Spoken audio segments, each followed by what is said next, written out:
In the well-known and widespread Greek pantheon exists the god of wine, vegetation, festivity, ritual madness, religious ecstasy, theatre and fertility, known as Dionysus. It was widely accepted that he had a dual nature. On one side, he brought joy and divine ecstasy, but on the other, he would bring brutal and blinding rage. This dual nature that Dionysus is known for was thought to represent the nature of wine and the effects it takes on those who consume large quantities of it.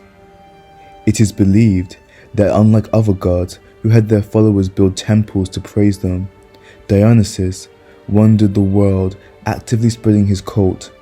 He was accompanied by maenads, which were wild women typically flushed with wine, and were draped in fawn skin and carried rods tipped with pine cones. Dionysus, alongside his maenads, on their journeys actively encouraged those who would praise Dionysus to do so alongside them in the woods. While praising Dionysus in the woods, mortals were known to go into a state of ecstasy and madness, ripping apart and eating raw any animal they came upon. While the cult of Dionysus was often characterized by his madness, some even believed that his invention of wine was solely due to his desire to drive his enemies mad. But this was not the only belief that his cult was characterized by. Dionysus was also regarded as the bringer of civilization due to his role in wine cultivation. It was specifically Dionysus' growth in vineyards throughout Greece that aided in Greece's development as a civilization, as vineyards were an important element of trade to ancient Greek culture. Due to Dionysus' important role within the cultivation of vineyards, it was common for people to pray to him to bless the growth of their vineyards. In terms of his physical appearance, in early Greek art, he was depicted as an older male with a long beard. However, later on Dionysus was often pictured as a young man surrounded by grapes, or a specific type of ivy called a thyrsus. Unlike the typical muscular physique that we associate with Greek gods, Dionysus was not known for looking athletic. He would sometimes be depicted wearing a crown made of ivy, wear animal skins, or a purple robe, and at times would carry a staff which had pine cones on the end. As the god of wine, he would also often be depicted with large chalices of wine that were enchanted to always remain full, or partaking in celebrations amongst his followers, which often included beings such as satyrs, Scyldans, and maenads.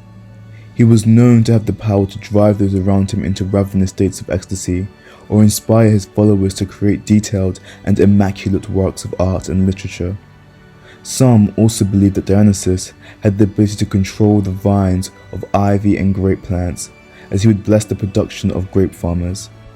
He was also known to transform himself into animals such as a bull or a lion. Like many gods within the Greek pantheon, the birth of Dionysus was a tumultuous one.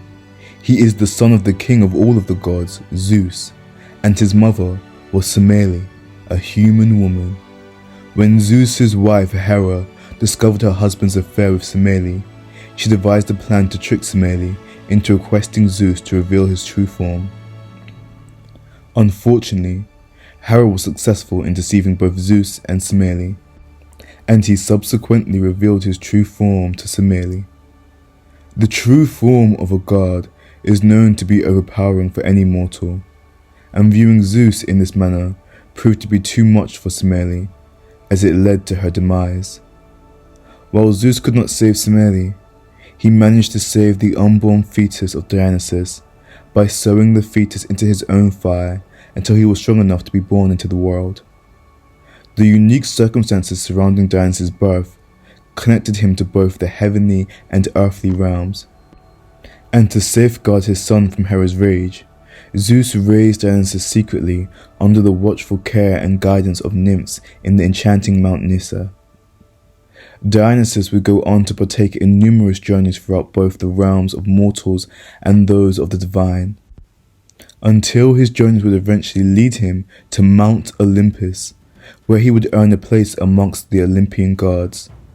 This acceptance from the other gods symbolized the acknowledgement of his divine status and his contributions to both mortal and divine realms.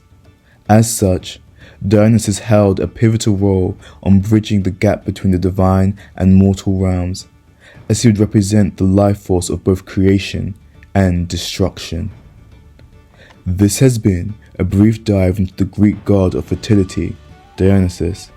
If you enjoyed this video, please don't forget to like, share, and subscribe. And please tune in to our other videos on the gods of fertility, which will be released throughout April.